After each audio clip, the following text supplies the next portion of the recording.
సమరం న్యూస్ ఛానల్కు స్వాగతం. ఈనాటి ముఖ్యాంశాలు.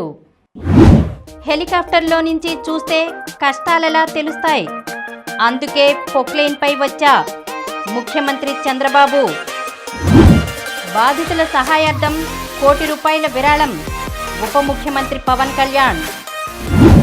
చిత్రసీమ దాతృత్వం, వరద నీటిలో మరణ మృదంగం, బయటికొస్తున్న బాధితులు.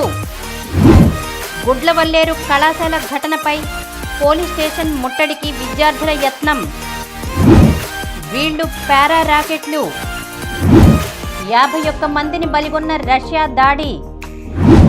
బ్రూనైతో బలమైన సంబంధాలు. ప్రధాని మోదీ 5 నిమిషాలు షో చేశారు. జగన్పై చంద్రబాబు ధ్వజం. వరద ముంపు ఇంట్లో గర్భిణి ప్రసవం. 154 మంది గర్భిణులు ఆసుపత్రులకు తరలింపు.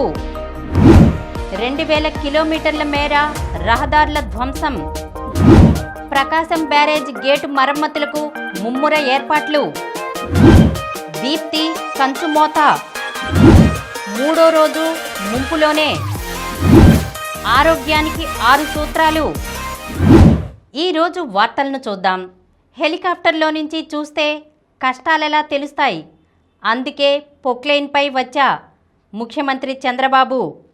హెలికాప్టర్పై ఏరియల్ సర్వేకు వెళ్తే వాస్తవ నష్టం, బాధితుల కష్టం తెలిసే అవకాశం లేదు. అందుకే పొక్లైన్పై వెళ్ళా అని చంద్రబాబు చెప్పారు. అంబాపురంలో ఒక కుటుంబం వద్దకు వెళ్ళినప్పుడు పిల్లలకు మంచినీరు కూడా అందించలేని పరిస్థితిని చూశానన్నారు. క్షేత్రస్థాయిలో పర్యటించినప్పుడు తాగటానికి నీళ్లు లేవంటూ ఎక్కువ మంది నుంచి ఫిర్యాదులందాయి.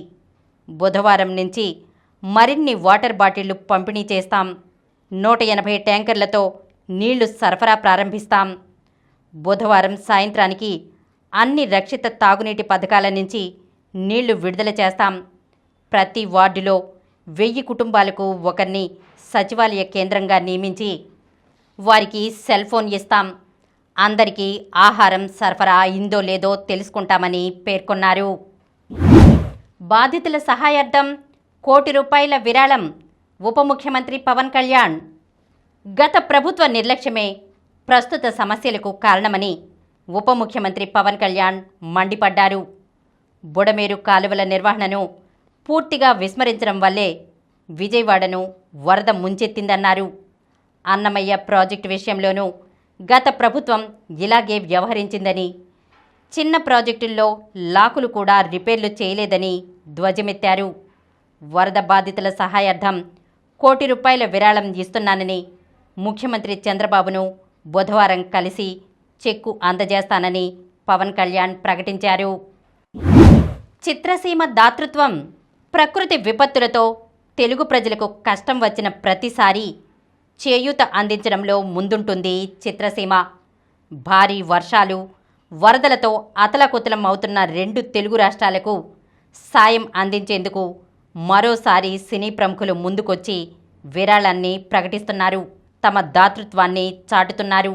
నందమూరి కథానాయకులు బాలకృష్ణ, ఎన్టీఆర్ 2 రాష్ట్రాలకు కలిపి ఒక్కొక్క ₹1 కోటి చొప్పున విరాళాన్ని ప్రకటించారు.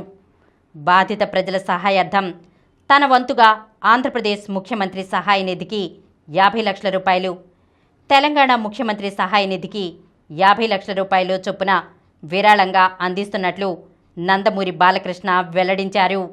ఆంధ్రప్రదేశ్, తెలంగాణ సీఎంల సహాయ నిధికి ₹50 లక్షల చొప్పున విరాళాన్ని ఎన్టీఆర్ ప్రకటించారు. అగ్ర కథానాయకుడు మహేష్ బాబు 2 తెలుగు రాష్ట్రాల సీఎంల సహాయ నిధికి ₹50 లక్షల చొప్పున విరాళం ఇస్తున్నట్లు తెలిపారు. అగ్రదర్శకుడు త్రివిక్రమ్, ప్రముఖ నిర్మాతలు ఎస్ రాధాకృష్ణ, ఎస్ నాగవంశీ కలిపి ఏపీ ముఖ్యమంత్రి సహాయ నిధికి ₹25 లక్షల, తెలంగాణ ముఖ్యమంత్రి సహాయ నిధికి ₹25 లక్షల అందజేస్తున్నట్లు తెలిపారు. వరద నీటిలో మరణ మృదంగం. విజయవాడలో వరదల తీవ్రతకు ప్రాణనష్టం కూడా అధికంగా ఉండొచ్చని ఆందోళన వ్యక్తమవుతోంది. వేర్వేరు ప్రాంతాల్లో సోమవారం 5 మరణించగా మంగళవారం మరో 12 మృతదేహాలు బయటపడ్డాయి. అజిత్ సింగ్ నగర్, నున్నా, ఇబ్రహీంపట్నం పరిధిలో బయటపడిన మృతదేహాలను ప్రభుత్వ ఆసుపత్రికి తరలించారు. బయటికొస్తున్న బాధితులు వరద తగ్గుతుందని వారంతా భావించారు. 3 రోజులుగా ఇళ్ల నుంచి బయటకు రాకుండా ఉండిపోయారు. విద్యుత్ లేదు, చిమ్మ చీకటి, దప్పిక తీర్చుకునేందుకు గుక్కెడు నీరు లేక ఇబ్బంది పడ్డారు. అయినా ఓపిక పట్టి రాత్రి పగలు ఇళ్లలోనే గడిపారు. వరద ప్రవాహం తగ్గకపోవడంతో ఆశలు సన్నగిల్లాయి. కొందరు ముందుగానే మేల్కొని ఇళ్లు ఖాళీ చేసి వెళ్ళిపోయారు. ఇదంతా కొత్త రాజరాజేశ్వరిపేట వాసులు వరదగోడు. తొందరలో వరద వీడే పరిస్థితి కనిపించకపోవడంతో కొందరు యువకులు ధైర్యం చేసి కొత్త రాజరాజేశ్వరపేట నుంచి బయటపడాలని నిర్ణయించుకున్నారు. గుడ్లవల్లేరు కళాశాల ఘటనపై పోలీస్ స్టేషన్ ముట్టడికి విద్యార్థుల యత్నం. కృష్ణా జిల్లా గుడ్లవల్లేరు ఇంజనీరింగ్ కళాశాల ఘటనకు నిరసనగా విద్యార్థులు మంగళవారం పోలీస్ స్టేషన్ ముట్టడికి యత్నించారు. విద్యార్థుల వాట్సాప్ గ్రూప్లో ఈ విషయం ముందే గుర్తించి గుడ్లవల్లేరు పోలీస్ స్టేషన్ వద్ద విస్తృత బందోబస్తు ఏర్పాటు చేశారు.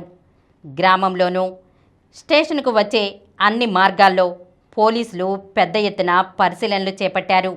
దీంతో విద్యార్థులు గుంపుగా రాకుండా బైక్లపై ఇద్దరేసి వంతెన వచ్చేందుకు ప్రయత్నించారు.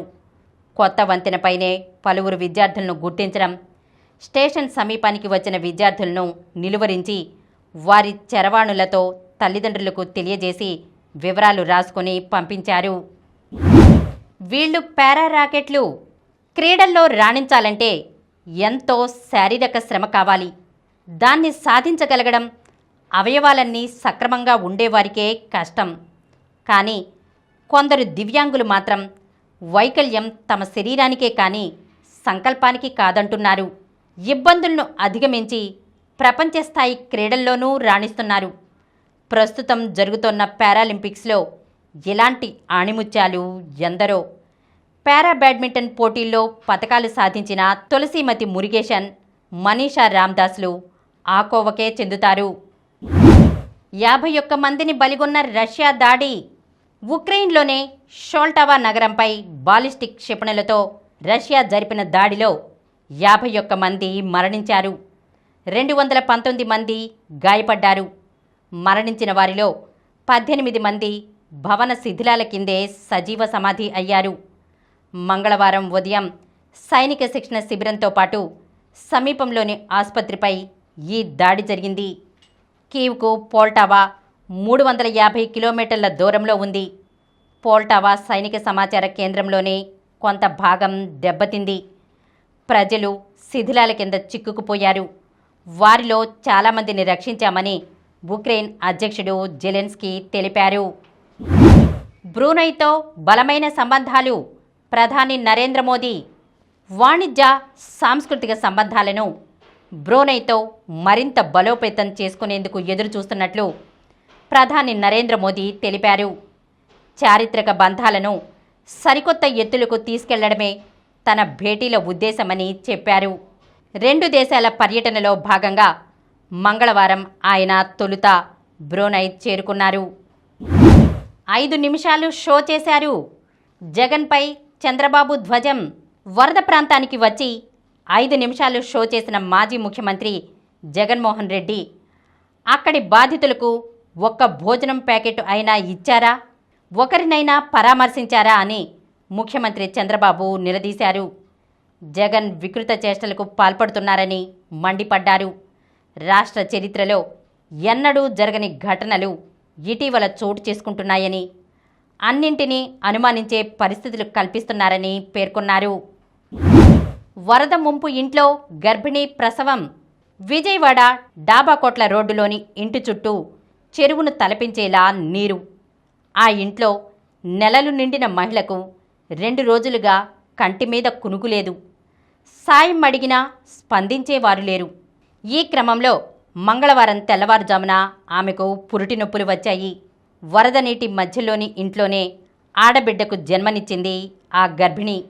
ఈ నేపథ్యంలో బాలింత పడుతున్న కష్టం నగర పోలీస్ కమిషనర్ రాజశేఖర్ బాబు దృష్టికి వచ్చింది. ఆయన వెంటనే స్పందించి ఎన్డీఆర్ఎఫ్ సిబ్బందితో ఆ ఇంటికి వెళ్లారు. వారిని పడవలో సురక్షితంగా ఆసుపత్రికి తీసుకొచ్చారు. 154 మంది గర్భిణులు ఆసుపత్రులకు తరలింపు. మరో 10 రోజుల్లో ప్రసవమయ్యే అవకాశం ఉన్న 154 మంది గర్భిణులను సమీపంలోని ఆసుపత్రులకు తరలించినట్లు రాష్ట్ర వైద్య ఆరోగ్య శాఖ ప్రత్యేక ప్రధాన కార్యదర్శి కృష్ణబాబు తెలిపారు. విజయవాడలోని వరద బాధితుల్లో గర్భిణులను గుర్తించి ఈ మేరకు చర్యలు తీసుకుంటున్నట్లు వెల్లడించారు. 2000 కిలోమీటర్ల మేర రహదారులు ధ్వంసం. వరదలు ముంచెత్తడంతో రాష్ట్ర వ్యాప్తంగా సుమారు 2000 కిలోమీటర్ల మేర R&B రహదారులు ధ్వంసమైనట్లు అధికారులు ప్రాథమికంగా గుర్తించారు. ఇందులో ఒక్క ఎన్టీఆర్ జిల్లాలోనే 500 కిలోమీటర్ల మేర దెబ్బతిన్నాయని తేల్చారు. పల్నాడు జిల్లాలో 259, గుంటూరు 200, పశ్చిమ గోదావరి 350, బాపట్ల జిల్లాలో 150 కిలోమీటర్ల మేర రోడ్లు ధ్వంసమయ్యాయి. 187 చోట్ల కాజ్వేలపై నుంచి నీరు ప్రవహించడంతో అవి దెబ్బతిన్నాయి. ప్రకాశం బ్యారేజ్ గేటు మరమ్మతులకు ముమ్మర ఏర్పాట్లు. ప్రకాశం బ్యారేజ్లో దెబ్బతిన్న గేటు మరమ్మతులకు చర్యలు చేపట్టారు. 69వ గేటు వద్ద కౌంటర్ వెయిట్ని ఏర్పాటు చేసేందుకు ఏర్పాట్లు చేస్తున్నారు. మరో వారం రోజుల్లో దీన్ని అమర్చేలా జలవనరుల శాఖ సన్నాహాలు చేస్తోంది.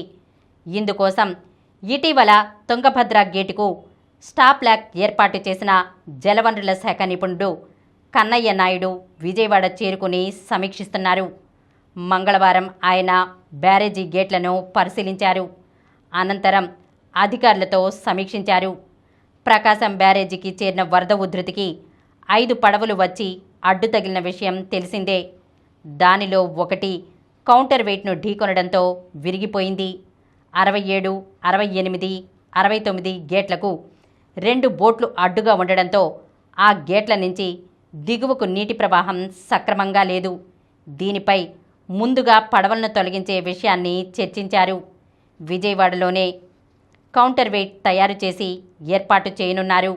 బ్యారేజీకి ఎలాంటి ముప్పు రాకుండా యుద్ధ ప్రాతిపదికన ఏర్పాట్లు చేస్తున్నారు. దీప్తి కంచుమోత. కడు బేదరికం ఒకవైపు, మానసిక వైకల్యం ఇంకోవైపు. ఇల్లు తప్ప మరో ప్రపంచం తెలియదామెకు. కానీ పరుగు ఆమె జీవితాన్ని మార్చింది, ప్రపంచానికి పరిచయం చేసింది. ఇప్పుడు పారాలింపిక్స్లో పతక విజేతగా నిలబెట్టింది. ఆ అథ్లెటే జీవాంజీ దీప్తి. ఈనాడు CSR కార్యక్రమం లక్ష్య చేయూత అందుకున్న ఈ వరంగల్ అమ్మాయి ప్యారిస్ పారాలింపిక్స్లో కంచుమోత మోగించింది. తెలుగు రాష్ట్రాల నుంచి పారాలింపిక్స్లో పతకం నెగ్గిన తొలి క్రీడాకారిణిగా ఘనత సాధించింది. మూడో రోజు ముంపులోనే. విజయవాడ నగరం మూడో రోజు ముంపులోనే ఉంది. వరద తీవ్రత తగ్గినా కాలనీలు నీట మునిగే ఉన్నాయి. నిర్వాసితులు విద్యుత్, మంచినీరు లేక ఇబ్బంది పడుతున్నారు. వారికి సహాయ పునరావాస కార్యక్రమాలు ముమ్మరంగా కొనసాగుతున్నాయి. ముఖ్యమంత్రి చంద్రబాబు, మంత్రులు, అధికారులు మంగళవారం సహాయక చర్యలను పర్యవేక్షించారు. ప్రభుత్వం, NGOలు, దాతలు ఉదారత చాటుకుంటున్న బాధితుల్లో చివరి వారికి చేరడం లేదు.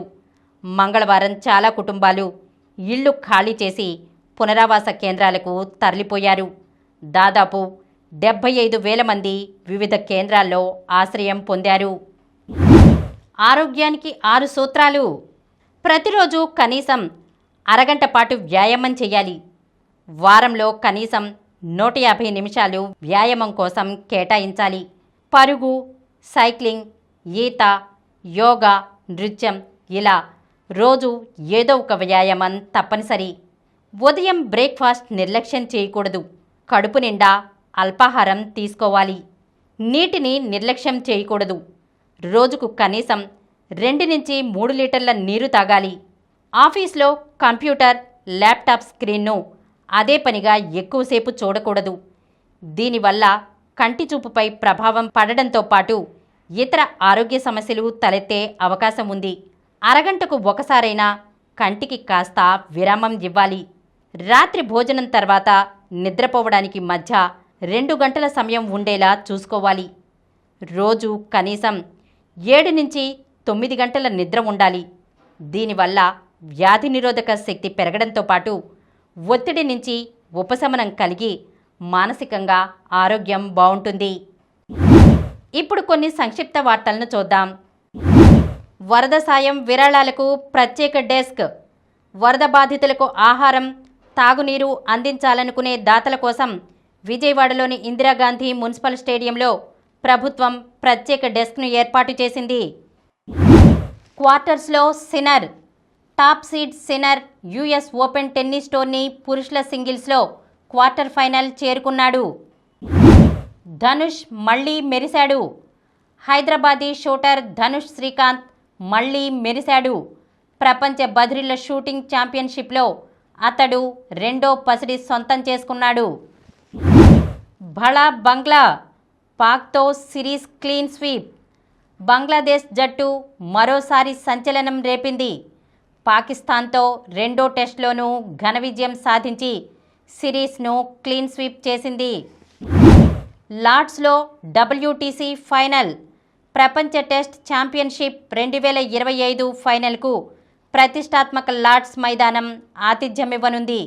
వచ్చే ఏడాది జూన్ 11న లార్డ్స్లో WTC ఫైనల్ ఆరంభమవుతుందని ICC మంగళవారం ప్రకటించింది.